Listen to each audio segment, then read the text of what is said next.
Assalamualaikum guys, dan selamat tengah hari kepada semua orang. Hari ini saya nak mengajar tutorial romek orang di Brookhaven.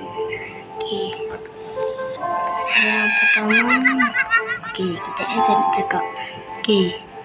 Kalau korang dengar bunyi badut tu, itu hanyalah editan saya. Dan ini kawan saya, nama dia Rizam. Kalau korang nak tahu macam mana, saya akan buat sebab saya tak ada kawan. Dia tak nak buat sama saya. Dia sekarang tengah mandi.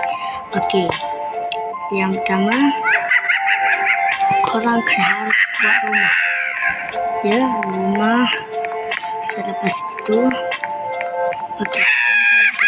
korang tak tahu.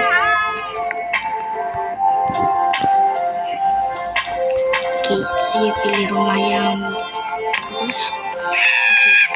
Kalau korang ada rumah kan, rumah je lah kat mana-mana. Tapi kat dalam Brookhaven, ini dia je. Kalau korang ada rumah,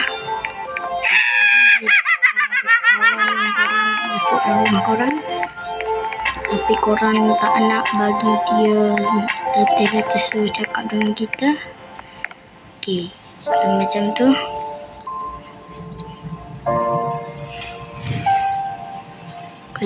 tu, contohlah saya buat kat dia ni, saya tak kenal dia.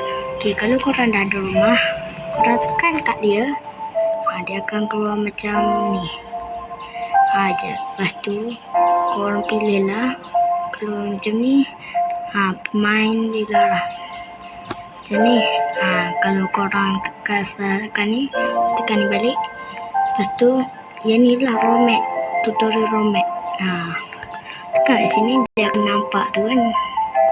Kalau tak nak bagi dia romek, unromek kat sini. Dia tak boleh lah. So itu sajalah video untuk kali ini. Saya harap korang gunalah cara ini untuk meromek orang. Bye bye.